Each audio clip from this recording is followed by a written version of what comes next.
Bitfid. 3, 2, 1, take off.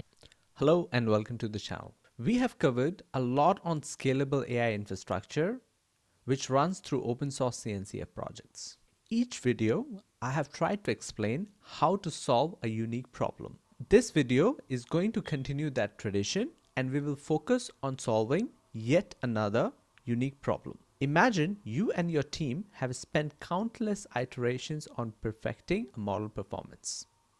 You spend weeks cleaning the data, you tune the model, you tested it again and again, and finally you get great results. Maybe it hits 99% accuracy. But then comes the real nightmare: production. How do you serve this to real users? How do you scale it when traffic increases? How do you update the model without downtime? And how do you test any new version safely? And on top of that, how do you monitor latency, errors, performance? This is where many AI projects get stuck. The model works in the notebook, fails in real-world scenarios. And this is exactly the problem the KServe is trying to solve. To understand it better, let's walk through a simple analogy. Think your model is like a great lemonade recipe. In your kitchen, it works perfectly. You can make one glass for a friend. This is like running a model in Jupyter Notebook. But now imagine serving this to the whole city. You need more than a great recipe. You need supply chain, you need monitoring. You need a way to update your recipe without shutting down everything. This is what KServe does to machine learning models. It turns your model from a local recipe to a production-ready service. What is KServe? KServe is a Kubernetes native platform for model serving. In simple words, it helps deploy machine learning models on Kubernetes. It supports many types of models and frameworks like PyTorch, TensorFlow, and even the Hugging Face models. KServe gives you a standard way of serving your models. You do not need to build a custom API wrapper every time. You do not need to reinvent the deployment logic for every model. Instead, you define what you want, and KServe handles much of the serving infrastructure. It lets you focus on your lemonade recipe while everything is handled by KServe, so that you can focus on what actually matters, and that is to get your models better. Now, how KServe solves this problem? KServe helps in three important ways. The first, scaling. If the traffic goes up, KServe scale your model service. If you use Knative mode, it can even scale down to 0 when there is no serving needed and save you huge amount of costs. Second, safe updates. You can serve 10% of the traffic to the new model and rest to the older models. And this is called canary rollout. It gives you time to test new deployments and reduce the risk. And third is standardization.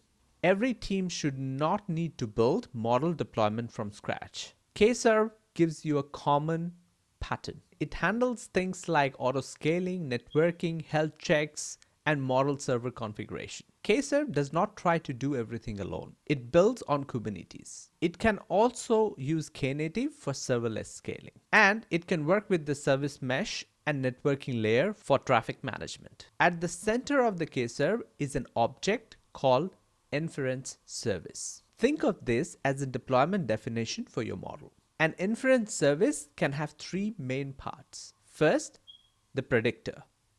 This is the most important part. It runs the models and return predictions. Second, the transformer. It can prepare data before it reaches the model. For example, it can resize an image or clean incoming data. Third, the explainer. It helps explain why the model made certain prediction. KServe supports explainability integrations. So a simple flow will look like this. A request comes in, the transformer prepares the input, Predictor runs the model, explainer can help you understand the output, and this can be tremendously helpful to figure out things like hallucinations and even prevent them. And then finally, the response goes back to the user. Now let's do an architecture deep dive to understand the different components of KServe.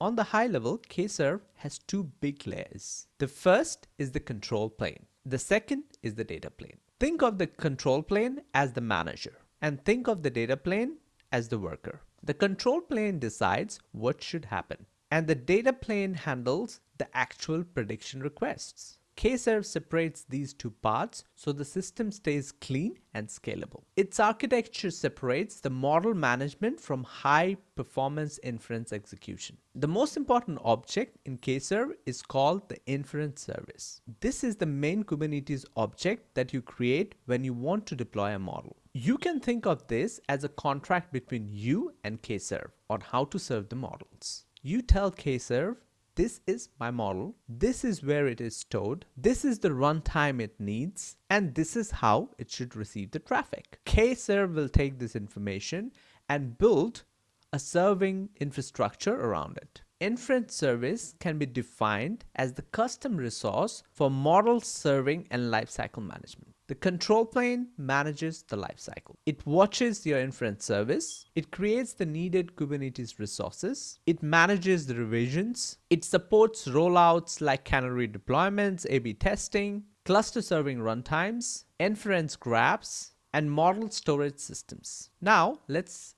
take a look at the data plane.